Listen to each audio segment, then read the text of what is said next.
quick, who's the first presidential candidate you think of this year? Yep, we're talking about him.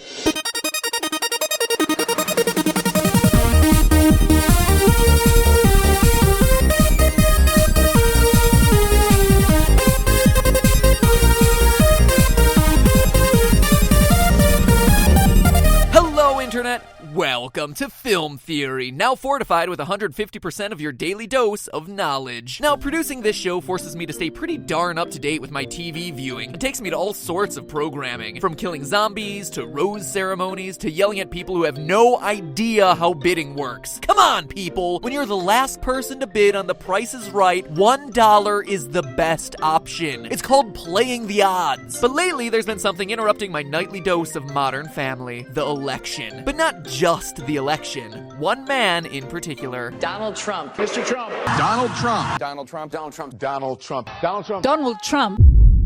Donald Trump is everywhere. And sure, when you're on the short list of people who could be the next president of the United States, you should plan to get some media exposure. But it seems like every election story has been about him, and he's just one candidate out of about 300 who entered. For someone who's never held public office before, he's doing really well. His candidacy started as a punchline, an "are you kidding me" moment in an age of shameless publicity stunts. But as of the writing of this episode, he just won the New Hampshire primaries. Which is good, since I've been working on this episode for a while now, and if he suddenly tanked, all this work would have been wasted. But this whole time, I keep asking myself, how? I mean, don't get me wrong, I like The Apprentice as much as the next guy, but why would people want a real estate tycoon to be president? How does someone with no experience dominate a race full of veteran politicians? I mean, before this past year, the thing that most interested the public about this guy was his hair. Seriously, is that a toupee or not? So I've been following what Trump has been doing, and I was surprised by what I found. Trump's campaign tactics are unusual, but I've seen them before. Not from politicians, but from reality TV contestants. Donald Trump knows how TV works, especially reality TV, and he knows what kind of players are the most likely to survive to the end. And after today's episode,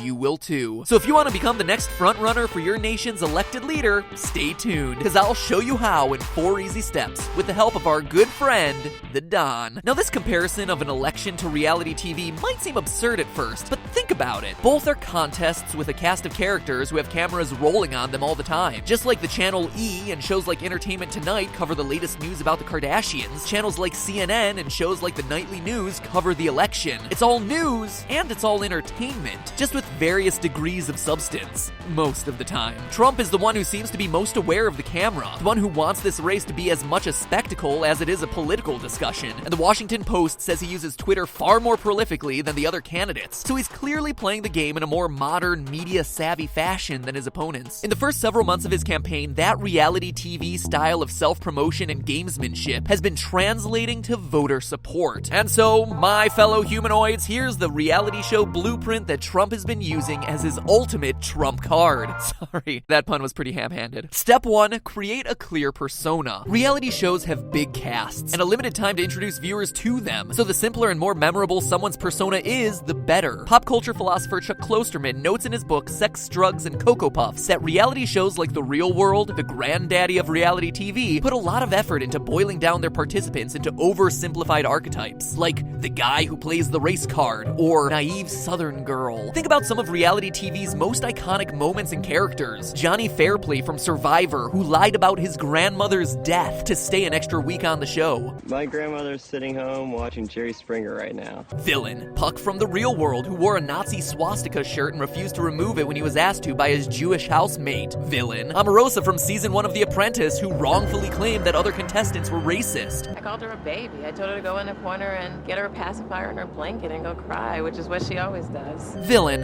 It's funny how many of the first examples to come to mind are villains. Interesting. But if you really want evidence of this trend, look no further than shows like The Amazing Race, where all teams come packaged with a one-line identifier. Dating, newlyweds, LGBT YouTubers.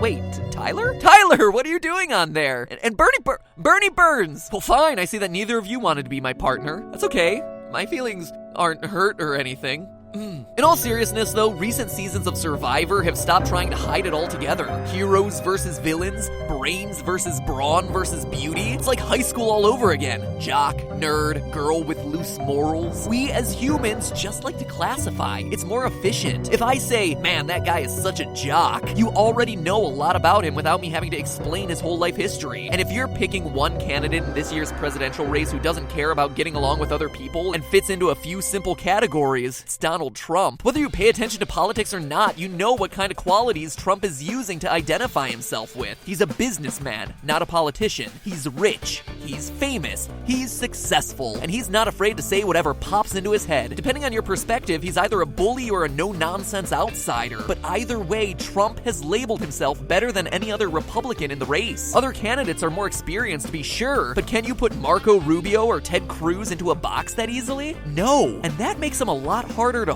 follow, because it requires more effort to know who they are and what they stand for. At this point, everyone knows who Donald Trump is and what he stands for. He has the clearest persona. Step 2, stick to a message. When you're filming a reality show, you get a lot of footage. The Biggest Loser, for instance, has 11 cameras running for 8 hours a day, 7 days a week. That's 616 hours of footage to make a single 42-minute long episode. So if you have something to say, you'd better make it simple and you better make it quick. The number one slot of pretty much any greatest reality TV moments of all time list tends to go to the infamous snake and rat speech from the final episode of season 1 of Survivor. This was an electric moment of television. In it, truck driver Sue Hawk delivers a scathing speech to her former alliance mates, equating one to a snake and one to a rat. But if I were to ever pass you along in life again, and you were laying there dying of thirst, I would not give you a drink of water. And encouraging the voters to follow the course of nature and let the snake eat the rat. It's so memorable because it's so simple and direct and honest. And as a result, it's endured for decades since it was first uttered. Or if you want an even better example of sticking to a message, look no further than Dr. Will Kirby from Big Brother. Never before has a clearer case of sociopathy been put to film as this man, the self-proclaimed puppet master. Gonna look like flesh on the outside.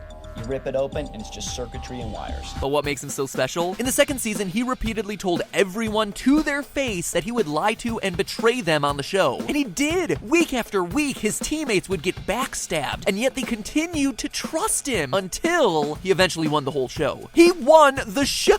But when I say that he stuck to his message, he really stuck to his message. When he returned in the All-Star season, he did it all again. Literally telling everyone in the house in the first few weeks how much he hated them. So I had a heart-to-heart with myself, and I said, Will, what is the reason? Why are you having such a hard time playing? And this is the truth. I can't find an individual to hate, because I hate you all. And then went on to make the Final Four and ensure that his best friend would take home the grand prize. But it may well be that Donald Trump learned to simplify his message from one of the contestants on his very own show, the breakout star Omarosa. Lover, hater, or love to hate her, Omarosa always stayed direct and on message, including when she coined what has become one of the most famous mantras in reality TV. I didn't come here to make friends. I said that from day one. Omarosa wasn't secretive about doing whatever it would take to win, and she won a lot of fans over with that level of honesty. Suffice it to say that Donald Trump is probably not running for president to make friends. No, just like Omarosa, he's trying to win. And in case there's any doubt, he talks about winning constantly. Winning. We have to win in Iowa. I'm going to win. I think I'm going to win Iowa. Man, that guy toots his own horn a lot. You might say that he's trumpeting his success. Trumpeting. All right, that was the last Trump pun, I swear. When it comes to Trump's message, he keeps it simple and punchy. In fact, his message is so simple, it's comprised of words kids could see on Sesame Street. Tough, win, great. One syllable at a time, it doesn't get much easier than that. Kind of reminds you of hope and change a couple years ago, huh? And the easier it is for people to understand your message, the easier it is for them to get behind you. Step 3, bring the drama. Let's face it, our favorite reality TV personalities aren't always the most mentally or emotionally stable, but those kinds of people are also the producer's favorites, because you never know what they're gonna do next, and that makes for exciting television. We've already talked about a lot of other examples, but the one I'd like to focus on here is from one of America's finest artistic achievements, RuPaul's Drag Race. If you're unfamiliar with the show, RuPaul's Drag Race has nothing to do with souped-up cars. It features drag queens competing in competitions ranging from fashion to stand-up comedy to lip-syncing, and yeah, you can bet there's plenty of drama to go around. Because you're doing a lot of talking. You've been everybody's BFF and kick. No, this is not RuPaul's best friend, Greg. Sherlock. The best came in season 4 of Drag Race, which featured Chad Michaels, a Dead Ringer Cher impersonator. I'm Cher, bitch. Sharon Needles, who was equal parts punk rock and comedy, and Latrice Royale. Get those nuts away from my face.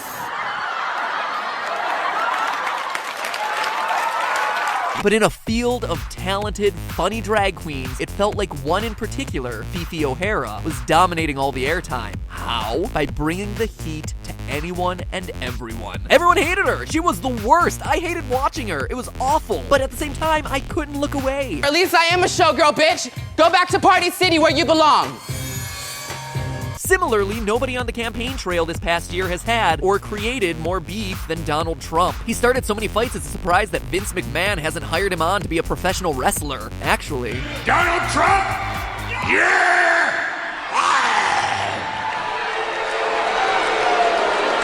the list of people Trump has bashed is lengthy. Fox News reporters, fellow Republicans like Ted Cruz and Jeb Bush, and of course, Hillary Clinton. Combine this with Trump calling Mexicans rapists and proposing a ban on allowing Muslims to enter the country, and Trump has been all over the news cycle since the moment he declared his candidacy. They say that any publicity is good publicity, and Trump is definitely winning that game. According to the Washington Post, from June through November, Donald Trump had more airtime on the news than the entire Democratic field combined, and about a quarter of all news time total, in spite of the fact that he had to split that time with 20 other candidates. With that amount of free advertising, it would be more surprising if Trump weren't in the lead. I mean, look, it must be effective. You don't see me making film theories about other candidates. Touché, Donald, touché. And finally, step 4, stay one step ahead of your opponents. In reality competition shows, the best players are the ones who can read their opponents and disguise their strategy. Let's take a look at the player host Jeff Probst called the best player in the history of Survivor, Russell Hantz. Never before has there been a clearer example of sociopathy put to film as this man. And that's including Dr. Will. Russell played the game 3 times, he was a finalist twice, and the one time he wasn't a finalist, his own team lost on purpose because they were so scared of him. What put Russell on everyone's watch list was that he broke the game, circumventing rules that everyone had just assumed were in place. Specifically, he found the hidden immunity idol, the item that protects people come voting time, before having any clues about where it was or the show telling them it was a thing that existed. I think I just found the second hidden immunity item without a clue. He convinced a player on the other team to give him an immunity idol on a season in which the show itself labeled Russell as a villain. You don't hand the enemy the idol, especially when his name is Russell Hantz. You don't do that. He even resorted to psychological warfare against his own team by pouring out their water and burning their socks in an attempt to break their spirits. As Russell put it himself, if I can control how they feel, I can control how they think. This man, he is like a hero to me, in only the way that like a super villain can be like someone that you admire, you know? Anyway, now look at Trump. Trump's opponent spent most of January drumming up as much support in Iowa as possible. Ted Cruz and Marco Rubio each held twice as many events as Trump did. But Trump played a wild card with a surprise endorsement from Sarah Palin. Palin's speech was mocked by a lot of people, but Trump was able to stay in the limelight ahead of his competitors through one single event. And remember, this wasn't just any endorsement. This is Sarah Palin, a political figure who is very divisive. Someone who the sheer mention of her name drums up emotion with most voters. And that gets attention. Who cares about a bunch of stuffy events? Here's a news story I can really get headlines with. And then, 2 days before January's final debate, Trump just decided to hold his own rally instead of attending it. Like Russell, he's breaking the game, challenging rules that everyone just assumed were in place. I mean, who skips debates? It's unheard of. This made headlines in its own right, but now think about his opponents. Trump had spent so much time criticizing and insulting the people on that stage, you know that they were prepared to go on the offensive. But at the last minute, he pulls the rug out from under them and doesn't show, putting them off their balance and forcing them to rethink their approach. Well, it worked. Who are they gonna attack now? The Washington Post notes the candidates switched more of their attacks to Ted Cruz in Trump's absence. Throughout his whole campaign, Donald Trump has differentiated himself by not following the beaten path, and in doing so has tried to control how his opponents feel when he attacks them. Because, like Russell, if he can control how they feel, he can predict how they'll think, and more importantly, how they'll react. So congratulations, you now know the 4 steps to being a front runner in your presidential campaign. But here's the thing, Donald Trump has a lot lot of things going for him. He has the clearest persona for everyone to understand, he keeps his messages simple and is able to dominate the conversation, he brings enough drama to keep voters' attention, and he can even predict and undermine the moves his opponents are about to make. So obviously, he has to be a lock to be the Republican nominee, right? Well, not necessarily. Because while all these steps are critical to making reality TV stars, they don't necessarily create reality TV winners. Omarosa, Fifi O'Hara, and Russell Hantz got relatively famous, but they all lost. Puck was the most famous person on The Real World San Francisco, but he was evicted from the house midway through the season because everyone hated him. And this isn't even a show where evictions are a thing that exists. They're just supposed to live together. You're not voting people out. Of everyone that we talked about, Dr. Will is the only winner. And that's because, man, this guy is charming. He is so awful, but he is so charming. Do you think it's easy being this good looking? It is easy. In short, Donald Trump is like a Survivor contestant who emerges as an early leader. He's gathered support, gotten a lot of airtime, but now his tribe is trying to bring him down before it's too late. In this case, the tribe is the Republican establishment, and the endorsements made by Republican governors and members of Congress are like votes in the tribal council. The endorsements in favor of Ted Cruz, Marco Rubio, and Jeb Bush continue to climb, while endorsements for Donald Trump are few and far between. Republican leaders worry that this guy's an embarrassment, that they won't be able to get Trump to compromise, that he's not the kind of guy who'll sit down to dinner and meet you halfway, like some sort of Lady and the Trump. Sorry, honest talk, I have a serious pun problem. I need like some sort of Pun Addicts Anonymous. Hello, my name is Matthew Patrick, and I'm a pun addict. Anyhow, the Donald is starting to feel the effects of the Republican establishment's backlash. After leading the polls for most of the few months leading up to the Iowa caucus, he finished second, receiving well below the percentage of the vote he was projected to get. Trump's not done fighting yet. Like I said, he won the New Hampshire primary, but there's definitely blood in the water. If the parallels between Trump and our reality stars are any indication, he might be able to outwit his opponents in debates and outplay them in the media game, but he probably won't outlast them. But hey, that's just a theory. A film theory. And cut. Mr. Trump, quick question. What would you say to someone who thinks you're acting more like a reality TV star than a presidential candidate? You're fired.